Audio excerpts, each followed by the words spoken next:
మొట్టమొదటిసారిగా ఇది ఆంధ్రప్రదేశ్ రాజధాని అమరావతిలో జరుగుతున్న మొట్టమొదటిసారిగా ఇది ఆంధ్రప్రదేశ్ రాజధాని అమరావతిలో జరుగుతున్న మొట్టమొదటి ఈ జిఎస్టీ గురించి కూడా మాట్లాడాను. చేనేత కార్మికుల జిఎస్టీ గురించి కూడా అది వారి దృష్టికి ఫార్మల్ ప్రెస్ మీట్. దీనికి ముఖ్య ఉద్దేశం ఈ సందర్భంగా నేను మీకు మొట్టమొదటిసారిగా ఇది ఆంధ్రప్రదేశ్ రాజధాని అమరావతిలో జరుగుతున్న మొట్టమొదటి దాన్ని వెలికి తీసుకురావటం వల్ల మీతో పాటు నేను కూడా చేరి దిశానిర్దేశించే పెద్దల మటుకు గాంధీజీ తెలివైన వైశ్యుడు, చతుర్ బనియా అంటారు. ఇది చాలా బాధ కలిగిస్తాయి. పిల్లలకి ఎలా ఉంటుంది, ఒకప్పుడు పుస్తకాలు చదువుకుంటేనేమో గాంధీజీ ఆశయాలు గొప్పగా చెప్తుంటారు, ఇవన్నీ మాట్లాడుతున్నారు, ఆశయాలను పాటించమని చెప్తుంటారు. సమకాలీన మీడియా ప్రతినిధులతో, మీడియా మిత్రులతోటి గత దశాబ్దాలుగా ఈ ఉద్దానంలో కిడ్నీ సమస్యని మీ మీడియా హౌసెస్ ద్వారా, మీ మాధ్యమాల ద్వారా తీసుకురావడం వల్ల చాలామందికి వచ్చి అది నా దాకా వచ్చి, పార్టీ దాకా వచ్చి దీనిని మరింత ముందుకు మీరు ఎందుకు తీసుకొచ్చారో అంతే బాధ్యతగా నా వంతు కృషిగా నేను అక్కడ పర్యటించడం జరిగింది. ఆ కిడ్నీ బాధితుల్ని మాట్లాడడం జరిగింది, వాళ్ళని ప్రపంచానికి తెలియజెప్పడం జరిగింది. చెప్పిన తర్వాత వెంటనే ఆ రోజున ముఖ్యమంత్రి గారికి కూడా నా ఉద్దేశం, తెలుగుదేశం ప్రభుత్వానికి కూడా, జనరల్గా సమస్యలు వచ్చినప్పుడు సమస్య ఏం జరుగుతుందంటే దీని క్రెడిట్ ఎవరు తీసుకోవాలన్న సమస్య ఉంటుంది. మనుషులు చనిపోతున్నప్పుడు, బాధితులు వాళ్ళ బాధలకు గురవుతున్నప్పుడు దాని మీద నాకు రాజకీయాలు చేయడం కానీ, అంటే రాజకీయం అంటే బేసిక్గా రాజకీయ లబ్ధి పొందాలి దాని మీద అనేది నాకు చాలా దిగజారుడుతనంగా ఉంటుంది. అందుకనే నేను దాన్ని, అంటే నిన్న కూడా మీటింగ్లో ఏం చెప్పానంటే, ఇదే ఉద్యమంలో రాజకీయ లబ్ధి కిందకు మాట్లాడాలి అంటే నిర్లక్ష్యానికి గురైన ఉత్తరాంధ్ర అనొచ్చు, గత ప్రభుత్వాలు దీన్ని నిర్లక్ష్యం చేసి అని చెప్పి వాళ్ళని దుయ్యబట్టచ్చు, అలాగే ఇప్పుడు ప్రభుత్వం చేస్తుంది సరిపోలేదని చెప్పచ్చు, లేదంటే ప్రతిపక్షం సరిగ్గా పనిచేయట్లేదని చెప్పచ్చు. దీనివల్ల ఉద్దానం ప్రజలకి, ఆ బాధితులకి మేలు జరగదు. కేవలం దీన్ని ఒక మానవతా కోణం నుంచే మాట్లాడాలి దీన్ని.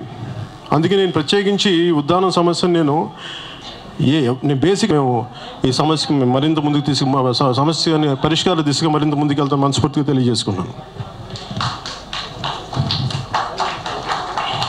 అలాగే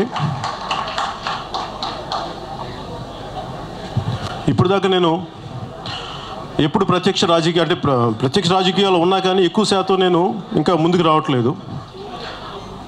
మొన్న ఈ మధ్యనే పార్టీ రకరకాలుగా మన ఇంకొక 3-4 జిల్లాలు ఇప్పుడు మా సెమినార్స్ జరుగుతూ ఉన్నాయి.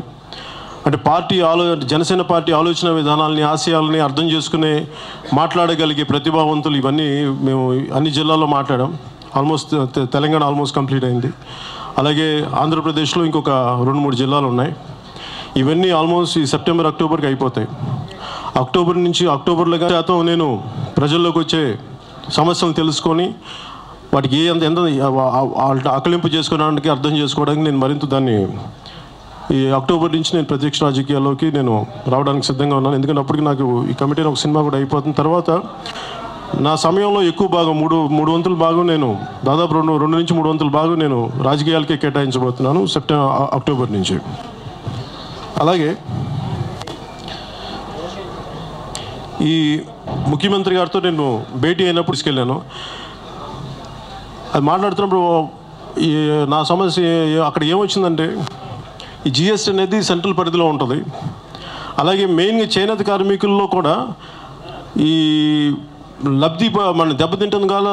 ఈ సపోజ్ జిఎస్టీ గురించి ఏదైనా స్టేట్ గవర్నమెంట్ ఏదైనా ఇనిషియేటివ్ తీసుకుంటే దాన్ని కొంచెం వాళ్ళకి ఏదైనా తగ్గించగలిగి, వాళ్ళకి ఏదైనా ఇన్సెంటివ్స్ అని ఇవ్వగలిగితే స్టేట్ గవర్నమెంట్ కొంచెం ఆ జిఎస్టీ చేనేత రంగం మీద పడ్డ భారం కొంచెం కొంత తగ్గచ్చు అని చెప్పి తెలియజేయటం జరిగింది.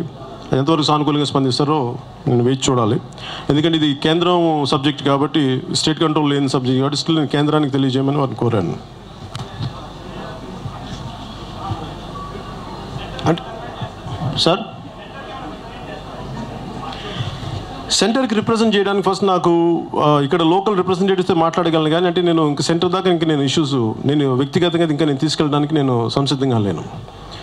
అలాగే ఈ మధ్య నేను ఏదైనా కొన్ని ఇష్యూస్ మీద నేను మాట్లాడలేదు, ముఖ్యంగా గంగపర్రు దళితులు ఇష్యూ మీద, గరగపర్రు. దానికి కారణం బేసిక్గా నేను ఎట్లా ఆలోచిస్తానంటే, జనసేన పార్టీ దగ్గర నుంచి కానీ మేము బేసిక్ మా ఆశయాలు ఏంటంటే, మేము విభజించే రాజకీయాలు, దాన్ని ప్రజల్ని విభజించే, సమాజాన్ని విభజించే రాజకీయాలను చేయడం నాకు కొంచెం భయం వేస్తుంది. ఎందుకంటే నాకు బాధ్యతారాహిత్యంగా అనిపిస్తాయి. గరగపర్రు విషయంలో నేను చెప్పదలుచుకుంది ఏంటంటే, అక్కడ కేవలం అల్లూరి సీతారామరాజు గారి విగ్రహం పెట్టి అంబేద్కర్ గారి విగ్రహం పెట్టడం వల్ల దాన్ని ఎవరు ఒప్పుకోకపోవడం, ఎన్ని ఇబ్బందులన్నీ జరిగినాయి, రకరకాల గొడవలు జరిగినాయి. కాకపోతే ఇది నేను మాట్లాడితే వచ్చే చాలా సున్నితమైన అంశం. నేను వచ్చి మాట్లాడితే సమస్య ఏమవుతుందంటే, ఇంక్లూడింగ్ మన ఆక్వా ఫుడ్ పార్క్లో కూడా నేను అక్కడికి రమ్మంటే నేను ఎందుకు ఆలోచించానంటే, నాతో పాటు అనేక మంది ఉత్సాహవంతులు యువత వస్తారు, వాళ్ళతో పాటు ఎలాంటి సంఘ విద్రోహ శక్తులు చేరుతాయో నాకు తెలీదు. అందుకని ఇలాంటి పర్సనల్ విజిట్స్ చేయటం, గరగపర్రులు కూడా విజిట్ చేయకపోవడానికి ముఖ్య కారణం అదే. కానీ మన సమాజంలో ఏంటంటే, అల్లూరి సీతారామరాజు గిరిజనులతో కలిసి పనిచేసిన మహనీయుడు. కానీ ఆయన్ని ఒక కులానికి పరిమితం చేయటం అది మన దురదృష్టకరం. అది ఒకవైపు చిన్నపిల్లలకి పుస్తకాల్లో గాంధీజీ మహాత్ముడు అంటారు, గాంధీజీ ఆశయాలు ఇవ్వంటారు. దిశానిర్దేశించే పెద్దల మటుకు గాంధీజీ తెలివైన వైశ్యుడు, చతుర్బనియా అంటారు. ఇది చాలా బాధ కలిగిస్తాయి. పిల్లలకి ఎలా ఉంటుంది, ఒకప్పుడు పుస్తకాలు చదువుకుంటేనేమో గాంధీజీ ఆశయాలు గొప్పగా చెప్తుంటారు, ఇవన్నీ మాట్లాడుతున్నారు, ఆ ఆశయాలు పాటించమని చెప్తుంటారు. సమకాలీనుల మటుకు గాంధీజీ గారిని ఒక వెటకారంగానో లేదంటే కించపరిచే విధంగా ఆయన్ని ఒక జాతీయ నాయకుడిని, ఒక మహానుభావుడిని కూర్చోబెట్టి ఆయన ఒక వైశ్యుడిగా అభివర్ణించడం నాకు చాలా బాధ కలిగించింది.